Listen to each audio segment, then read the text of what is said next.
Assalamualaikum warahmatullahi wabarakatuh.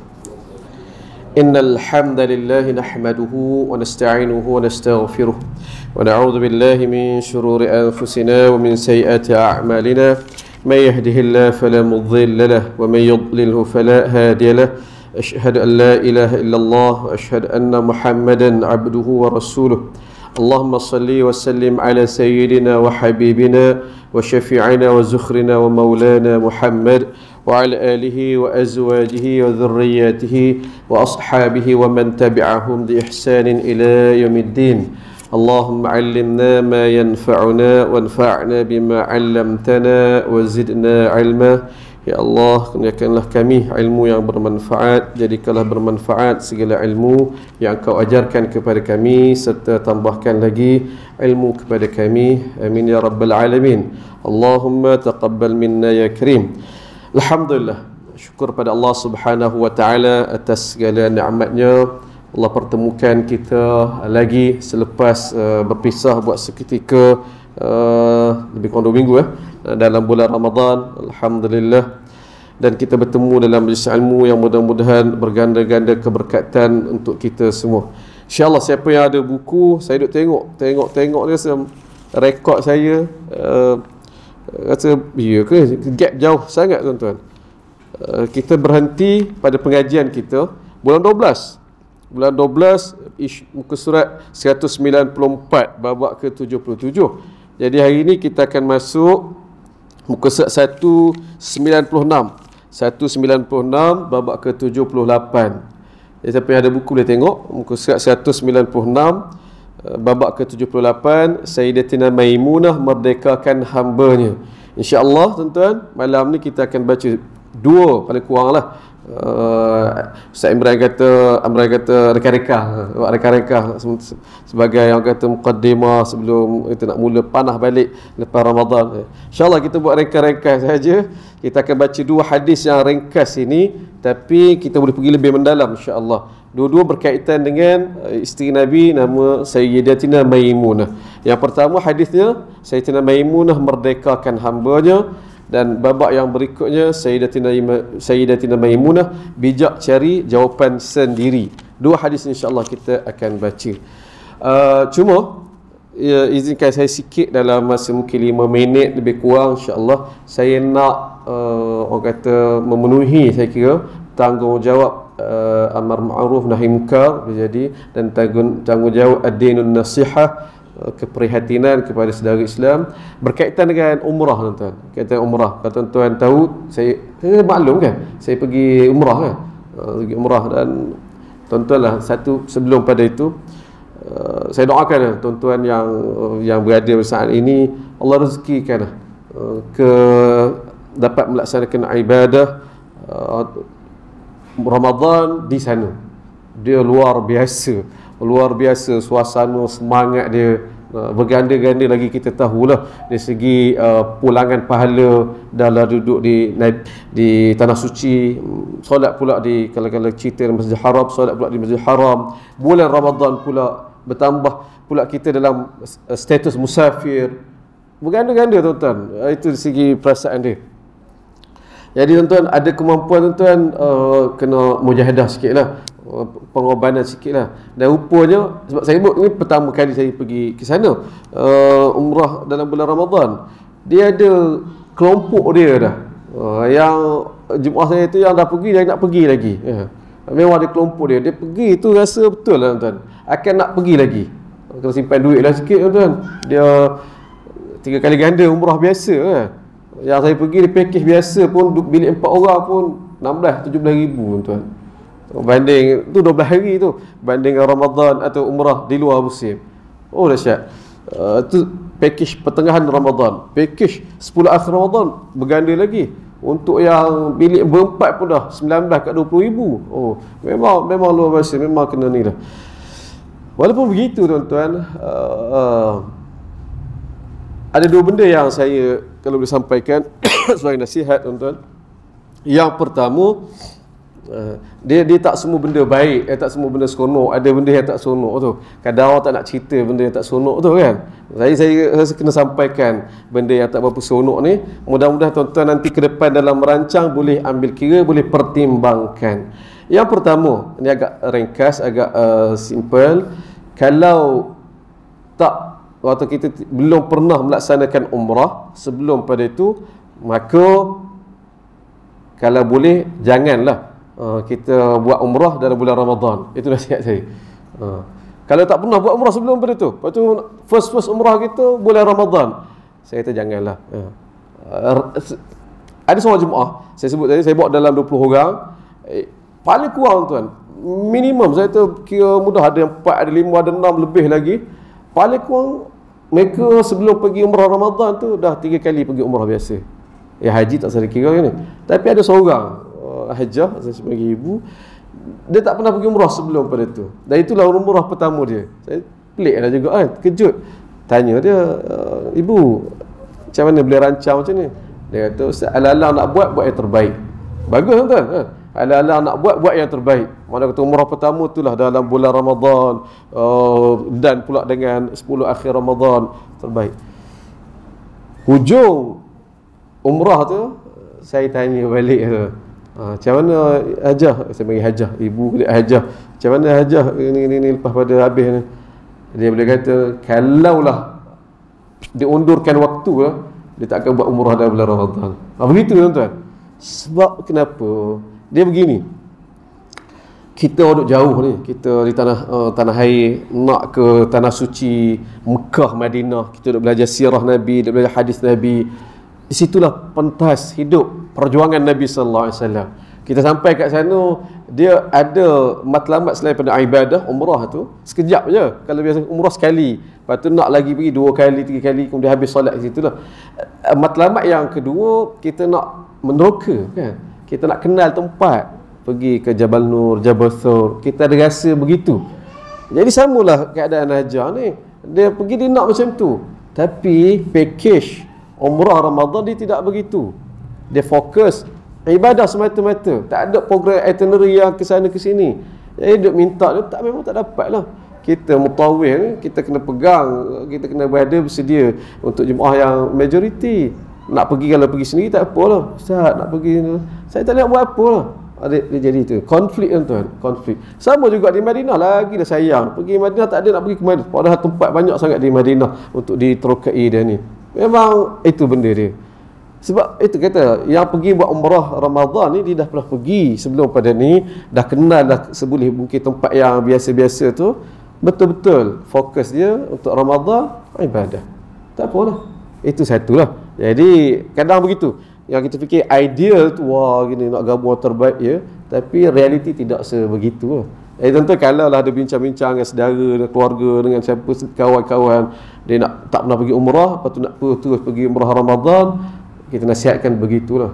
Nak lagi ibadah dalam bulan Ramadan, luar biasa tuan-tuan, luar biasa. Dia ramai dia tu ada jemaah kata, macam mana? Jalan macam penguin. Itu gelak lah. Jalan macam penguin. Nak rasa jalan macam penguin, tak tentu lah. Kita duduk jauh lah ni daripada Kaabah tu. Jalan macam penguin nak gerak. Betul lah. Betul juga jalan macam penguin. Selangkah-selangkah macam tu. Yang kita dah pernah pergi ni, kita tak rasa sangat. Yang baru pertama kali dia jadi tak berapa nak enjoy lah. Tuan-tuan rahmati Allah. Itu yang pertama. Ringkas sahaja. Yang kedua ni agak bukanlah kritikal sangat pun, tapi dia tidak disentuh lagi. Tapi saya nak sebut. Kemudian takut jadi kemudian nanti jadi satu yang lebih besar tuan-tuan. Nak lagi berkaitan dengan umrah ini, saya sedih lah juga tuan-tuan. Kita semua sedih lah. Ada je dengar kisah ataupun kes orang kena tipu, hebat kita, kena scam, dah duduk di KLIA tak dapat pergi. Ada jemaah saya seorang tu duduk situ, Ustaz, adik dia 2 kali sampai KLIA tak boleh pergi, dan 2 kali travel umrah yang berlainan, travel agent yang berlainan. Sian tuan-tuan. Salah pilih, nak ujian untuk dia lah. Nak kata begitu. Macam-macam tuan. Jadi bab umrah ni dah saya taklah kata kerap sangat pergi, tapi pergi tu kita buat pengamatan, pemerhatian. Ada beberapa isu lah yang kita perlu sampaikan. Antaranya berkenaan dengan wakaf mushaf. Saya cerita tuan-tuan, wakaf mushaf. Mungkin hujung nanti kalau ada masa kita sebut. Wakaf mushaf ni isu yang berlanjutan, orang kata berterusan sampai sekarang lah. Kalau saya cukup tak setuju lah wakaf tu. Tapi itulah nak sebut. Ada kenalan saya, dia jadi mutawis bulan duduk kat sana tuan-tuan. Tahun lepas, tahun ni tak sebut, tahun lepas dia boleh kumpul 40k tuan. Kumpul duit dari mana tu? Dari projek itu, kempen wakaf mushaf ni dan sebagainya. Tak apalah itu ni. Yang saya tak nak sentuh pasal mushaf Quran. Mereka ada masa hujung nanti kita kalau ditanya, kalau ada sentuh kita sentuh. Yang saya nak sentuh isu agak baru ini kaitan dengan saya pergi pula tu, iaitu tentang, ini nasihat saya kedua lah, tentang package umrah i'tikaf. Hari ni dia ada kempen tu. Dalam 2-3 tahun ni saya nampak perasan galak tuan. Kempen travel syarikat travel buat kempen package umrah i'tikaf istilah dia, atau umrah bulan Ramadan. Dia macam mana? Umrah i'tikaf ni konsep dia untuk 30 hari, ada 40 hari, ada duduk lama kat situ. Duduk lama di Mekah situ. Dia harga dia cukup murah banding dengan duduk lama tu. Contoh kata 30 hari duduk di Mekah, harga dah 20,000 lebih banding dengan yang duduk 11 hari, 10 hari, 12 malam 10 malam, 12 hari, lebih kurang 17,000, 20,000 baloi yang ni lah kan.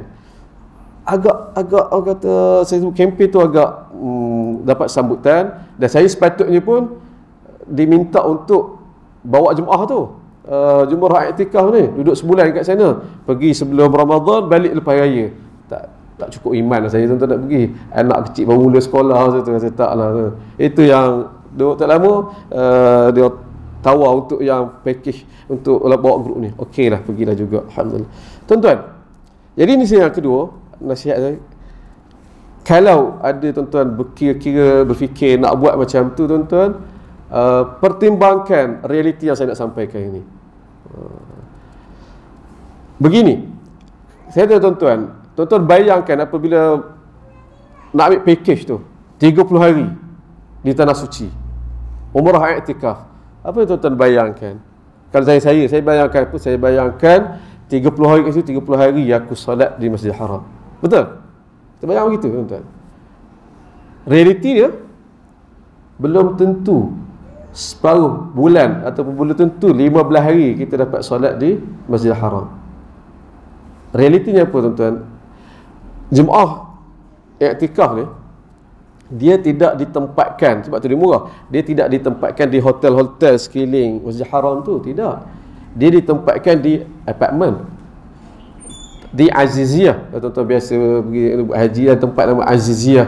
Aziziyah 4-5 km duduk kat situ. Kalau kita ni perkampungan, suasananya itulah perkampungan dia. Ada apartmen, ada ni perkampungan, satu penempatan situ. Aziziyah duduk kat situ. Yang jemaah sepatutnya saya bawa pun total kalau saya ikut 100 lebih tuan-tuan. Bayi-bayi tuan-tuan yang pencen yang duduk kat sana. Yang saya bawa ni pun ada 3 orang ikut sekali, dia ambil 15 hari terakhir ikut sekali. Tu yang saya temu ramah lepas saya tanya dia tu. Duduk kat sana tuan-tuan, 5 km sekali. Kena ingat tuan-tuan, ni dalam bulan Ramadan, berbeza dalam berbanding di luar Ramadan. Orangnya ramai, dia lebih ramai daripada haji. Haji dia ada kota dia, ramai tu lah. Satu masa manusia duduk kat sana. Tapi umrah tak ada, ni bulan Ramadan tak ada kota. Sebab itu orang tempatan pemasuk apa semua begini, agak sangat ramai tuan. Baik, apa yang berlaku? Jemaah ni dia duduk satu tempat 4-5 km dari Masjidil Haram kan. Kali pertama dia ajarlah oleh mutawif naik bas nak ke sana, bas berapa, berhenti kat mana, nanti sampai duduk kat mana. Lepas tu sendiri-sendirilah tuan-tuan. Apa yang terjadi? Jemaah ni apabila nak gerak sendiri dah, lepas tu tunggu bas, dia kena sejam lebih awal. Pergi Zuhur lagi. Ada haji ni pergi menunggu bas 2 kali 3 kali tak boleh naik bas tuan. Orang terlalu ramai berebut dengan kita pula tak naklah berebut, biar. Lain-lain kali Zuhur kat tempat tu. Tuan-tuan, letih perjuangan tu dia nak ni. Dengan kita berubahnya cuaca dan sebagainya. Ada jemaah saya bawa ni seorang, dia pulun awal-awal, sebab itulah peluang dia pulun awal, sehari 2 hari 3 hari kolaps dia, demam dia dah, tak boleh buat apa dah sehari 2 hari. Memang begitu. Ni ya tuan, lagi apa terjadi apabila dah merasai keperitan nak pergi sana, nak balik pula, letih lah tuan. Buka puasa kat tempat tu je lah, tarawih di tempat tu je lah. Yalah, beza balik baik dengan di tanah air, tetap kita solat berada di dalam tanah suci kan. Tapi tadilah realiti yang kita bayangkan, kita solat di Masjidil Haram kan, tiap-tiap hari, 5 waktu sehari. Tapi yang terjadi tidak begitu. Tu saya tanya, ada je seorang ni, Haji Zul dia, macam mana Haji gini-gini, saya nak try je Ustaz, dia lepas saya tak pergi dah macam ni. Lepas saya tak pergi, dia lebih baik dia orang biasa, tiap-tiap tahun dia pergi. Cuma ni kali pertama dia buat umrah tu, ambil pula yang umrah iktikaf ya, lepas pada ni dia ambil package yang biasa juga, mahal lah, 12 hari ni, tapi duduk di hotel betul-betul dekat, 12 hari kita solat di Masjidil Haram atau di Masjid Nabawi, betul-betul yang ni. Sebab beza kita orang Melayu, orang ni bukan boleh lama sangat pun tuan-tuan untuk nak duduk satu masa, keluar pergi tanda, nak buka puasa, nak ni. Jadi perlukan tempat rehat seketika. 3-4 jam je saya dah tidur, tapi 3-4 jam tu kita nak kena ada tempat yang boleh kita charge tenaga, kemudian pergi untuk ibadah semula. Tapi apa yang berlaku tadi begitulah, apabila berjuangnya untuk nak pergi Masjidil Haram, mengabahnya nak balik pula ni, dia boleh jadi hari ni pergi, esok tak pergilah, rehat tu kan, esok pergi pula. Jadi macam tu tuan-tuan. Jadi itu realiti. Jadi tuan-tuan rahmati Allah, kalau lepas tuan-tuan ada kempen, awak kempen nak ni, itu realiti yang tuan-tuan kena ambil kira lah. Dah tahu tu nak pergi lagi, tak apa Ustaz, saya nak pergi, silakan lah. Tapi saya tak nak tadi, yang dia tak tahu duk bayang lain, rupanya realiti lain. Jadi saya kata, Allah, saya sampaikan hal ini untuk jemaah-jemaah yang saya tajar ni, supaya boleh buat pertimbangan, keputusan yang kata sewajar dan setepatnya lah. Itulah tuan-tuan, boleh? InsyaAllah lebih masa sikit. Tak apa tuan-tuan, saya kira sebagai atas dasar nasihat lah, insyaAllah. Baik, mari kita teruskan pengajian. Bagi saya minum air sekejap. Bismillah.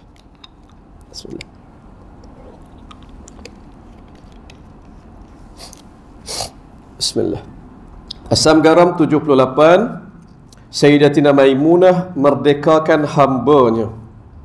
Muka surat 196. An Quraib maula Ibnu Abbas anna Maimunah bint al-Harith radhiyallahu anha akhbarathu. Hadis ini segi sanad dia, saya ambil sikit bahagian orang kata perawi dan sahabat, diceritakan oleh Quraib, bekas hamba kepada Ibnu Abbas. Dia belajar daripada Sayyidatina Maimunah atau isteri Nabi. Beliau pernah cerita hal ini, iaitu apa? Annaha i'taqat walidatan wa lam tasta'dhin an-nabiy sallallahu alaihi wasallam. Pernah dulu pada hayat Nabi, beliau merdekakan seorang hamba tu hamba perempuan, dalam ataupun tanpa bincang dengan Nabi dulu. Istizan ni tanpa bagi tahu Nabi, tanpa izin Nabi, bukan sekali, tapi tanpa bincang dengan Nabi. Baik, apa yang berlaku? Falamma kana yaumuha, kemudian nanti pada hari gilirannya, iaitu hari giliran Nabi duduk tidur di rumah dia. Falamma kana yaumuha alladhi yaduru 'alayha fi, ketika itu Sayyidatina Maimunah pun tanya kepada suaminya, iaitu Rasulullah sallallahu alaihi wasallam, qalat asy'arta ya Rasulullah, abang tak perasan ke? Saya mudahkan bahasa, tuan-tuan boleh tengok terjemahan yang harfiah sebagaimana dalam buku lah. Saya sebut ni nak mudahkan bahasa dan feeling dia. Asy'arta Rasulullah, abang tak perasan ke? Anni a'taqtu walidati, saya dah merdekakan hamba saya. Qal, iaitu Nabi pun sebut, awak fa'alti, awak dah merdekakan, awak dah buat ke? Iyalah. Qalat na'am, ya bang, makna dah terlepas dah, dia dah merdekakan. Baik. Faqala Nabi sallallahu alaihi wasallam, Nabi pun kata, ama innaki law a'taitiha akhwalika kan a'zama li ajrik.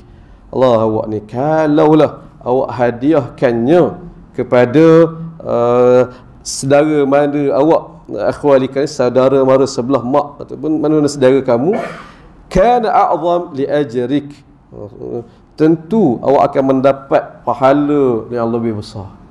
Hadis riwayat Al-Bukhari. Imam Al-Bukhari letak dalam kitab hibah, dalam bab menghibahkan seorang hamba kepada selain suaminya. Tuan-tuan rahmat Allah, itu hadis yang ringkasnya. Mari kita ambil istifadah atau manfaat daripada hadis ini selebat yang mungkin lah. Yang pertama, saya kira perlu kita kenal Sayyidatina Maimunah ni, sebab jarang watak ni Sayyidatina Maimunah disebut dalam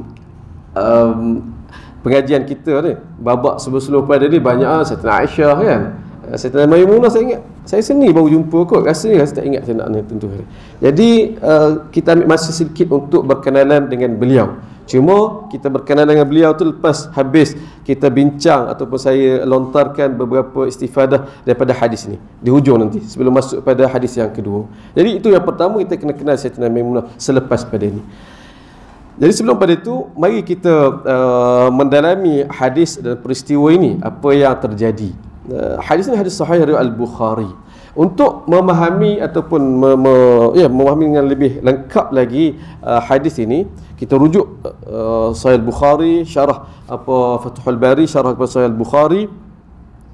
Dia ada beberapa maklumat yang kita akan dapat. Pertama tuan-tuan, kita tahu bahawa Sayyidatina Maimunah tadi daripada berdasarkan hadis ini semata-mata dia ada hamba kan, seorang hamba perempuan, dan dia merdeka kan, tanpa bincang dengan Nabi, minta pandangan Nabi. Itu kita tahu. Dan Nabi tadi, Nabi orang kata komen lah, kalaulah awak beri kepada hadiah kepada saudara awak, itu lagi besar pahala dia. Itu yang kita tahu. Baik. Yang kita nak tambah kat sini daripada hadis atau riwayat lain, kita dapat maklumat antaranya hadis An-Nasa'i disebut jariyatun sauda. Hamba tu nama tak tahu. Memang ulama tak dapat kumpul siapa nama, tak dapat detect siapakah hamba perempuan tu, tapi yang dapat tahu dia hamba sauda, berkulit hitam. Satu. Sebelum tu lagi, hamba tu sebenarnya asalnya dihadiahkan oleh Rasulullah sallallahu alaihi wasallam. Asalnya hamba Rasulullah, daripada Rasulullah sallallahu hadiahkan kepada dia. Ini berdasarkan hadis riwayat An-Nasa'i juga dan juga Ibnu Khuzaimah. Cerita dia, Sayyidatina Maimunah sa'alat Nabi khadiman fa'ataha. Dia yang minta kat Nabi. Satu ketika Rasulullah nak seorang hamba, tukang boleh bantu, Nabi berilah kepada dia. Untuk beberapa ketika kemudian lepas itu dia merdekakan. Jadi kita tahu dah, asalnya dia hamba, dia tak ada, Nabi beri kepada dia sebab Nabi diminta, kemudian dia merdekakan. Baik, itu yang maklumat tambahan kita dapat tuan-tuan. Ada satu lagi, saya tak ingat tengok. Ada satu lagi, kita tengok nanti. Nanti kita bincang tu. Baik. Daripada hadis ini beberapa perkara yang kita boleh rumuskan tuan-tuan. Pertama, secara jelas daripada hadis ini ulama ekstrak dari segi cara panduan beribadah, ya, satu-satu amal ibadah itu boleh jadi ada sama, sedekah lah, RM10 lah, ya. Tetapi Nabi secara tak langsung di sini dan hadis-hadis lain mengajar boleh jadi nilai RM10 itu tak sama nilai dia. Nilai pada duit itu, currency itu RM10. Tetapi bagi kepada ada dua orang, A ke B, boleh jadi berbeza pahala dia, kan? Ataupun keadaan dia, suasana ketika bila A, ketika B, berbeza pahala dia. Nak ajar pada kita tuan-tuan, secara umum kita orang Islam diajar untuk merancang yang terbaik. Nak buat sesuatu, pilih yang lebih baik. Bersedekah, ya sedekah, hadiah ni, merdekakan ni satu amal, ya boleh, tapi mana yang lebih baik? Kat sini peristiwa ataupun pilihan yang ada, Sayyidatina Maimunah sama ada dia nak merdekakan ataupun nak hadiahkan kepada saudara dia, mana yang lebih baik? Dan Nabi sebut dekat sini, yang lebih baik untuk kau hadiahkan kepada hambamu, kepada hamba tu kepada saudaramu. Baik, Kat sini ulama bincang pula, adakah itu secara itlaq, secara mutlak, mana perbuatan merdekakan hamba banding dengan perbuatan menghadiahkan hamba tu kepada saudara yang lebih baik, adakah secara mutlak? Tidak, dia case by case. Saya tahu sebut begitu kenapa, baca syarah Fathul Bari Allah dibincangkan, jangan kita ambil kira atau surface saja. Makna kata kat sini antara nak merdekakan hamba dengan hadiahkan kepada orang lain, makna lebih baik hadiah kepada orang lain lah. Tak begitu, tak semestinya. Ada kes dia, ada perincian dia. Yang ni saya akan perincikan selepas pada ni. Cuma sebelum pada tu samalah juga dalam hadis yang lain disebut bersedekah itu sendiri, ya, disebut RM10, antara sedekah kepada orang tak dikenali dengan sedekahkan kepada saudara kita yang lebih afdal, sedekah kepada saudara kita. Dalam hadis Nabi Tirmizi sebut, kamu sedekahkan saudara kamu dapat bir wasilah, dapat kebaikan dan juga hubungan silaturahim. Juga hadis ini ditekankan dalam syarah, dia bukan dalam erti kata secara mutlak, tengok case by case. Tuan rahmat Allah. Itu yang ni. Apa cerita dia? Mari saya tengok apa perincian dia. Saya ambil sedikit sedutan daripada Fathul Bari. Disebut Imam Ibn Hajar dibawa orang kata Huraiyan Ibn Battal, dia kata fihi anna hibah dzir rahim afdal min al-atiq. Dalam hadis ini secara umum beritahu bahawa sedekahkan ataupun hadiahkan hamba kepada ahli keluarga yang ada silaturahim itu lebih afdal daripada memerdekakan. Kemudian dibawa hadiah ini, walakin la yalzam, tapi tidak bermakna secara mutlak lazimnya begitu, antakuna hibah itu lebih ni. Sebab ini berdasarkan kita melihat hadis yang lain, Nabi sebut, yang ni ada perincian lain daripada hadis ini, riwayat Nasa'i, faqal, Nabi kata, afala fadaiti biha bint akhik min riayatil ghanam. Yang Nabi kata tadi, dan hadis ini tak sebut, riwayat tak sebut, dalam riwayat Nasa'i yang lain, Nabi kata, lah kenapa awak tak bebaskan nama apa, bintu akhik, sepupu awak, kenapa awak tak bebaskan sepupu awak daripada tugasan kena bela kambing? Maksudnya apa? Kalau awak hadiahkan hamba ni kepada sepupu awak, dia sekarang ni duduk kerja buat sendiri, gembala kambing sendiri, ni awak bagi hamba kat dia, boleh dia buat kerja rumah yang kena gembala kambing tu beri kepada hamba. Jadi itu perincian dia. Bermakna apa? Saudara dia saudara susah, tuan. Memang memerlukan orang kata hamba begitu. Jadi dalam kes umpama ini, kita tahu ada saudara kita yang memerlukan, kita tahu. Jadi daripada benda nilai itu kita sedekahkan di luar, apa tu tadi merdekakan, ada kebaikan untuk dia, tapi ini kita buat, kita beri kepada saudara kita, tentu kita dah dapat pahala sedekah dah, pahala hadiah dah, dalam masa sama memberi manfaat kepada saudara kita, mengikatkan lagi, mengeratkan hubungan lagi, maka itu lebih baik. Jadi tuan-tuan, ini rumusan dia. Jadi kat sini menjelaskan hal itu, iaitu kita tuan-tuan dalam merancang, dalam membuat satu kebaikan, kita kena sepatutnya bukan nak berkira, tapi ini kita nak yang terbaik. Aku ada RM100, aku ada ni, mana yang lebih afdal untuk aku salurkan. Sekali lagi tuan, dia berbeza ikut situasi. Bila jadi orang tu tak ada saudara dia, saudara dia pun senang, dia paling kurang senang, yang banding orang yang lain dia paling, tapi dia adalah sedikit kelebihan dia, mungkin tak ada saudara dia, jadi dia tengok mungkin ada kawan dia, ya, kawan dia, mungkin ada orang yang dia kenali ni, daripada dia letak secara umum. Bukanlah saya nak, sekali lagi tuan, jangan ada salah faham, bukan kata oh tak bagus sedekah ke surau, ke masjid tu, tidak. Itu kita banding, tahu jiran kita, tahu orang yang kita kenali ni susah ni, RM100 daripada aku sedekah masuk tabung, belum tentu tabung tu buat apa, pihak masjid buat apa, itu tahu. Dengan kita bagi orang yang kita susah ataupun memerlukan, itu lebih afdal. Jadi ni prinsip dia tuan-tuan secara umum. Wallahu alam.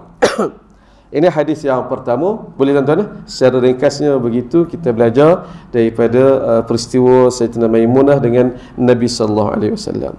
Baik. Habis hadis yang pertama. Sebelum kita masuk hadis yang kedua, saya nak kita berkenalan sedikit dengan Sayyidatina Maimunah ini.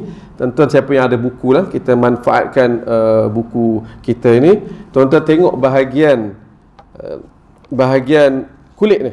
Bahagian kulit, di bahagian kulit dalam dia tu, kan? Saya buat carta, susah payah nak buat ni tuan-tuan. Carta grafik hubungan Sayyidatina Maimunah dengan Nabi sallallahu alaihi wasallam, dengan ahli keluarga Nabi yang lain tu bagaimana. Pertama tuan-tuan kena cari Sayyidatina Maimunah tu duduk kat mana. Dia dalam circle bulatan warna merah, kan, sisi Nabi. Tengok Sayyidatina Maimunah duduk kat mana. Kita pun jumpa. Ni yang tak, tuan-tuan yang tak ada buku, tuan-tuan boleh bayangkan lah. Sayyidatina Maimunah dalam kelompok isteri Nabi. Nah, atas pada dia ada seorang isteri Nabi yang lain, nama dia Sayyidatina Zainab binti Khuzaimah. Tuan-tuan perhatikan nama tu, binti dia tu berbeza. Beliau Zainab binti Al-Harith, atas pada dia Zainab binti Khuzaimah. Dua orang isteri Nabi ni, kita tengok dia punya jaringan dia tu, dua-dua orang kata berakhir kepada seorang ni, nama dia Hindun binti Aus. Hindun binti Aus ni mak dia. Hindun binti Aus ni ialah mak kepada Sayyidatina Maimunah, kepada Zainab binti Khuzaimah. Makna kata apa tuan-tuan, ni adik-beradik seibu, tapi tidak sebapa. Dalam maksud yang lain, dua beradik ni Nabi nikah. Nabi tidak nikah dalam satu masa lah. Pertama Nabi nikah dulu dengan Sayyidatina Zainab. Sayyidatina Zainab tak banyak cerita tentang beliau. Yang benda besar yang diketahui tentang beliau, pertama, beliau sendiri dari segi kepribadian dikenali sebagai Ummul Masakin, ibu orang miskin. Dia ni terkenal orang yang paling cakna pada orang miskin, ini apa namanya, philanthropics, orang yang begitu cakna tentang kebajikan manusia, Sayyidatina Zainab binti Khuzaimah ni. Dan yang kedua, beliau isteri Nabi yang paling singkat hayatnya dengan Nabi sallallahu alaihi wasallam. Satu riwayat sebut 8-9 bulan saja nikah dengan Nabi, bersama Nabi, meninggal dia. Baik. Lepas dia meninggal tu, Nabi SAW berapa ketika nikah pula dengan si adik. Jadi kalau nak buat faktanya, Nabi ataupun dalam kalangan isteri Nabi ada dua orang adik-beradik. Kita tahu, dua orang adik-beradik. Siapa tadi? Sayyidatina Maimunah dan Sayyidatina Zainab binti Khuzaimah. Lagi tuan-tuan, saya nak kembangkan lagi. Tuan-tuan tengok carta ini. Hindun binti Aus, selain daripada Sayyidatina Maimunah, selain daripada Sayyidatina Zainab, ada anak-anak dia yang lain. Asma binti Umais dalam kalangan, tuan-tuan dalam keliling dia. Asma binti Umais, Salma binti Umais, Ummu Fadal, Ummu Lubabah. Setiap orang ni tuan-tuan, kita tengok suami dia siapa. Suami dia siapa? Sayyidatina Maimunah, Sayyidatina Zainab, suami Rasulullah sallallahu alaihi wasallam. Nah, sebelum pada itu, tuan-tuan tengok sini. Asma binti Umais, insya-Allah. Asma binti Umais ni dia dahsyat sikit. Anak Hindun binti Aus. Suami pertama dia Ja'far bin Abi Talib, sepupu Nabi sallallahu alaihi wasallam. Kemudian Ja'far kita tahu syahid dalam perang Mu'tah. Sayyidina Abu Bakar nikah dengan dia. Sayyidina Abu Bakar kemudian nanti meninggal dunia, dia yang mandikan jenazah Sayyidina Abu Bakar. Lepas Sayyidina Ali yang nikah dengan dia. Ni Asma binti Umais, adik-beradik dengan Sayyidatina Maimunah.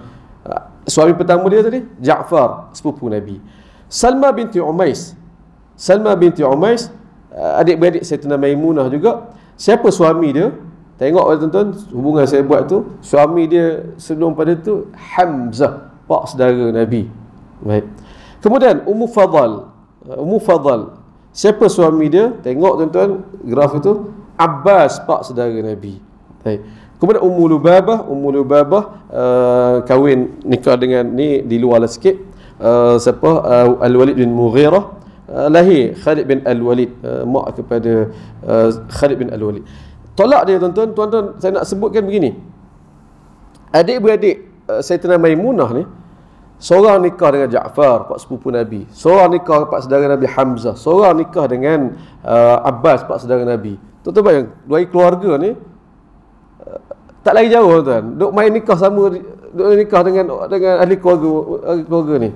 Jadi saya nak rumuskan kat sini, nak jawab ataupun nak beri gambaran sebab Nabi nikah dengan Maimunah. Nabi nikah dengan Maimunah ada kaitan kekeluargaan.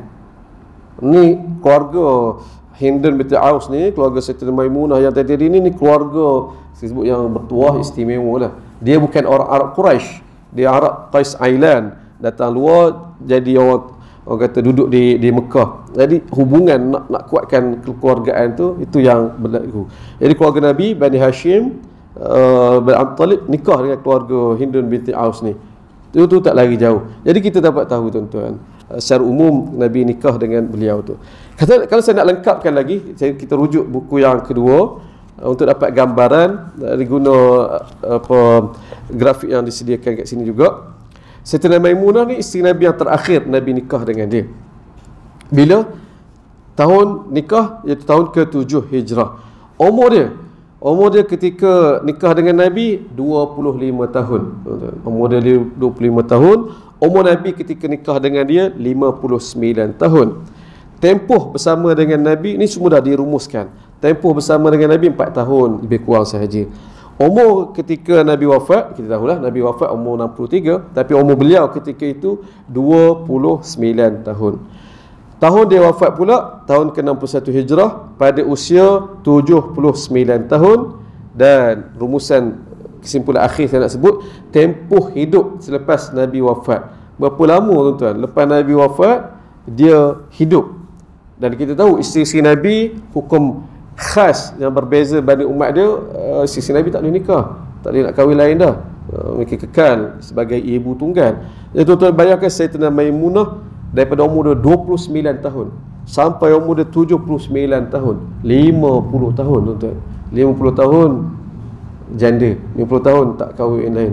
Ini ujian, ini satu kena ditanggung oleh isteri Nabi sallallahu alaihi wasallam. Jadi itu sekadar maklumat umum tuan-tuan untuk kita lebih mengenali. Baik, jelas? Agak-agak loaded sikit maklumat malam ni, tapi saya kira santai kot, tak berat sangat kan? InsyaAllah. Baik, kita patah balik membaca hadis yang kedua, yang terakhir dalam pengajian kita pada malam ini. Muka surat apa? 197 insyaAllah. Bismillah. Sewaktu dah, insyaAllah kita ambil dalam masa 10 minit lagi. Asam garam ke-79, Sayyidatina Maimunah bijak cari jawapan sendiri. Sayyidatina Maimunah tuan-tuan, hadis tak banyak. Kita kumpul hadis ni dari hadis lain tuan-tuan, dia akan memberi gambaran ataupun perasaan kepada kita, dia orang bijak. Sayyidatina Maimunah bijak orang dia. Kita boleh kenali orang tu daripada peristiwa-peristiwa yang berlaku. Kumpul ni antara hadisnya. Apa cerita dia? An Quraib an Maimunah radhiyallahu anha. Sekali lagi anak murid dia yang banyak ceritakan ni nama Quraib ni, dia cerita daripada Sayyidatina Maimunah, anna an-nasa syakku fi siyamin Nabi sallallahu alaihi wasallam yaum Arafah. Bahawa pernah satu masa, satu ketika orang ramai duduk bukan berteka-teki, duduk agak-agak duduk bersangka-sangka, syak, tak pasti tentang Nabi ni puasa ke tidak ni pada hari Arafah. Nabi, baik kita baca dulu tuan-tuan. Ya, kita huraikan. Hari Arafah, kita tahu bahawa Nabi haji sekali saja kan. Itulah haji pertama dan terakhir Rasulullah sallallahu alaihi wasallam, dan direkodkan sangat terperinci. Orang kata setiap langkah dan keadaan yang Nabi buat dalam haji itu direkodkan. Jadi inilah haji pertama terakhir Nabi. Lalu diperhatikan hari Arafah tu 9 Zulhijjah, kena wukuf kan di Arafah, duduk di Arafah dekat dengan bukit Jabal apa kita panggil Jabal Rahmah, Jabal Arafah.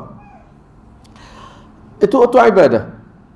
Orang ramai duk perhati, duk sangka, duk berteka-teki, duk kata Nabi puasa tak hari ni? Nampak tak makan. Puasa kot. Ada kata tak puasa. Orang duk kata duk sembang-sembang je. Apa tindakan Sayyidatina Maimunah? Dia bijak tuan. فأرسلت إليه بحلاب وهو واقف في الموقف. Jadi Sayyidatina Maimunah duduk bising duduk ni, dia tuan-tuan, dia bertindak. Dia pun pergi kirim, minta orang hantarkan susu kepada Nabi sallallahu alaihi wasallam yang masa itu sedang berwukuf di tempatnya. Nabi pun terima segelas ataupun sebekas air susu, fashariba minhu, Nabi minum.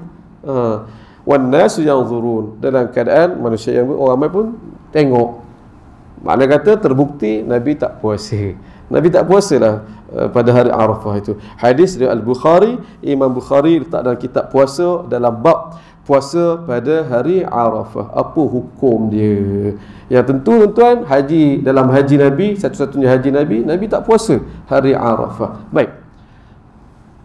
Makna kata dia tidak menjadi bukan wajib. Baik. Apa status dia kalau kita nak puasa? Apa hukum berpuasa pada hari Arafah? Kat sini ada berlaku perbincangan. Hadis ini sebagai salah satu daripada dalil nas yang menjadi dalil dan perbincangan untuk ulama dapat rumuskan hukum puasa. Saya rumuskan tuan-tuan. Pertama kena beza kan. Bagi bukan jemaah haji sunat, sepakat hari Arafah sunat. Itu berdasarkan hadis-hadis yang lain. Itu yang jadi isunya. Sebab ada hadis, ada gesaan untuk puasa hari Arafah. Tapi untuk orang yang haji, orang yang ketika itu berada di Arafah, apa ini dia? Kat sini berlaku, Nabi galakkan tapi Nabi sendiri tak puasa, apa cerita ni? Sebab itu berlaku khilaf. Kat sini jumhur, pecah umum kepada dua, jumhur, majoriti ulama menyebut tak sunat. Untuk orang yang haji, jemaah haji, ketika itu berada di Arafah, dia tidak disunatkan untuk puasa Arafah. Beza tuan-tuan, yang tak pergi haji sunatlah, yang tidak pergi haji, yang pergi haji ketika tak sunat. Termasuk lagi mazhab kita Syafi'i. Tapi dengan kita memahami ada pandangan lain, iaitu antara mazhab Hanafi mengatakan sunat. Sunat puasa pada hari Arafah untuk jemaah haji, dengan disyaratkan jika dia mampu, jika dia gagah. Kita ambil pandangan jumhur. Baik. Tak sunat. Baik. Syafi'i, Hanbali, Maliki, tak sunat. Tak sunat tu apa status dia? Tak sunat boleh jadi harus, boleh jadi makruh kan? Apa status dia? Kat sini berbeza. Mazhab Maliki, mazhab Hanbali kata makruh tuan-tuan. Makruh. Jemaah haji yang berada di tanah suci, yang berada di orang kata di Jabal Arafah, makruh dia.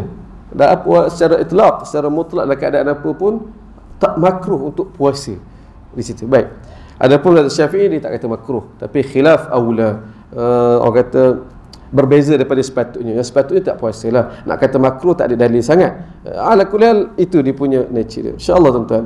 Apa yang kita boleh pelajari secara umum di sini tuan-tuan, iaitu ibadah, puasa, baca Quran, berdoa, ibadah. Tapi bagaimana tadi kita belajar daripada hadis yang pertama tadi, dalam merancang ibadah tu kita kena pilih yang mana lebih baik, merancang untuk lebih baik. Dalam hadis yang kedua ini, untuk secara umum tersebut tuan-tuan, ya ibadah, tetapi ada ibadah kena pada tempat dia. Ada ibadah yang tak sesuai pada tempat dia. Bukan kita main ikut rasa kita saja. Kat sinilah pentingnya ilmu. Kita beramal ibadah tu ikut ilmu tuan, bukan ikut nafsu. Ketika di Arafah, yang afdal kita berdoa. Bukan lagi ni nak buat, bolehlah makruh ke khilaf aula, tapi yang lebih utama untuk ni. Apabila kita puasa menyebabkan kita tak larat, menyebabkan kita terganggu daripada fokus untuk berdoa, sayanglah tuan-tuan Allah. Jadi saya sebut hadis yang lain, hadis Tirmizi menguatkan tentang hal ini lagi. Ibnu Umar disebut annahu hajja ma'an Nabi sallallahu alaihi wasallam, thumma ma'a Abi Bakr, thumma ma'a Umar, thumma Uthman, falam yasumhu ahadun minhum. Kata Ibnu Umar, kata aku dulu pernah pergi haji ikut Nabi, kemudian aku ikut Sayyidina Abu Bakar, kemudian aku ikut haji dengan Sayyidina Umar, aku ikut pula kemudian Sayyidina Uthman. Tak seorang pun daripada mereka yang pernah puasa pada hari Arafah. Ini penegasan lagi lah bahawa tadi puasa hari Arafah tidak sunat bagi orang yang mengerjakan haji. Wallahu alam. Cuma ni benda yang lain. Tuan-tuan doakanlah, saya tengah buat lagi, tengah siap dah, tengah proses buku saya Teroka Mekah ni, ada bincang juga tentang tempat itu, Jabal Arafah. Ni saya kena lontarkan, masa itu tak sempat saya lontarkan. Kenapa Nabi pilih untuk berwukuf di Jabal Rahmah itu, Jabal Arafah itu? Macam kita tahu kan, kawasan sepadan Arafah tu luas jugalah, dalam 2 km. Khemah jemaah haji Indonesia duduk ujung agak jauh kan, ada khemah lain. Pada hayat Nabi, kenapa di luas-luas ni, kenapa Nabi pilih dekat dengan bukit tu? Ada hikmah, ada kebijaksanaan di situ. Yang pasti tuan-tuan, ni kadang orang salah sebut, yang pasti Nabi tak wukuf di atas bukit tu. Nabi wukuf bukan atas bukit, Nabi wukuf di tanah tapi dekat dengan bukit itu, bukan atas bukit. Ada ni mutawif duk cerita Nabi wukuf atas bukit, atas batu sekian-sekian ni. Tak betul tuan-tuan. Baik, itu tuan-tuan dalam buku saya, insya-Allah kita hurai yang kemudian nanti. Tuan-tuan rahmat Allah, itu hadisnya. Dan terakhir saya nak habiskan, santai, panjang juga santai-santai ni pun. Habiskan dengan satu riwayat ini, riwayat yang saya pertama kali dengar, tahu, dan saya tak lupa sampai ke saat ini. Saya buat catatan kat sini sebab dia memberi, orang kata, teguran ataupun jentikan pada masa itu. Dia berkaitan dengan Sayyidatina Maimunah. Kita kenal tadi, saya cuba gambarkan beliau seorang yang bijak, dan peristiwa-peristiwa selepas Nabi wafat agak banyak juga, dan menggambarkan beliau seorang guru yang mendidik, yang sakit-sakit ilmu tetapi bijak tuan-tuan. Ada satu peristiwa, ni dalam riwayat Ibnu Sa'ad, Tabaqat Ibnu Sa'ad, an Maimunah annaha absarat habbah rumman fil ard fa akhadhatha. Satu hari Sayyidatina Maimunah berjalan, dia berjalan di pasar, berjalan tuan-tuan, dia perasan di atas tanah ni, dia perasan atas tanah ada satu habbah, satu biji, satu biji rumman, delima. Delima tu kan, dia punya buah kecil-kecil tu kan, dia punya biji-biji dia. Sebiji itu tuan-tuan, bukan sebiji buah tu, tak seulas buah dalam tu warna merah tu, atas tanah tuan-tuan. Dia pun ambil. Dia ambil tuan-tuan, dia bersih-bersih, dia makan tuan-tuan. Dan dia sebut, yang ni penting, innallaha la yuhibbul fasad. Allah tak suka kerosakan. Ini ayat Quran. Dan sikap dia tadi dah menjadi dalil, menjadi kefahaman salafus salih, kefahaman mereka lebih tepat, dan dia menjadi terjemahan, tafsiran kepada ayat tadi, innallaha la yuhibbul fasad. Allah tak suka kerosakan. Sekecil-kecil apa tuan-tuan? Sekecil-kecil satu tadi, seulas delima yang jatuh tak diambil, membazir tuan, itu juga fasad yang Allah tak suka tuan. Saya kena, Allah rasa sentak tuan. Kadang kita bab ni kita lepas pandang tuan. Nasi, saya tak kata orang lain tuan, kita anak kita kadang makan ada sebutir dua atas pinggan tu, alah tak apalah, basuh lah ni.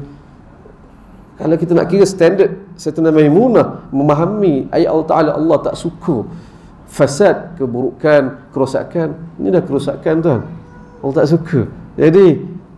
Jadi kita lebih sensitif lah. Satu, yang lain saya jadi duit 5 sen, duit 10 sen saya tak pandang lah, duduk berjalan, duduk sepa kat rumah kita ni.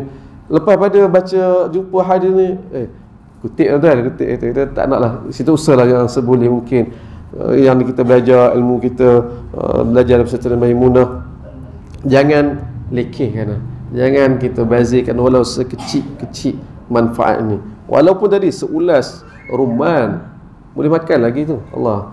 Jadi tuan-tuan, itu saya nak akhir dengan kisah tadi. Sekadar itu. Ada soalan ke? Bismillah. 8.45, saya nak kena balik juga ni. Tak ada soalan lah? InsyaAllah sekadar itu saja tuan-tuan lah, muqaddimah awal lepas pada Ramadan ni. Mudah-mudahan bermanfaat pengajian kita. Subhanakallahumma wa bihamdika asyhadu an la ilaha illa anta astaghfiruka wa atubu ilaik. Assalamualaikum warahmatullahi wabarakatuh.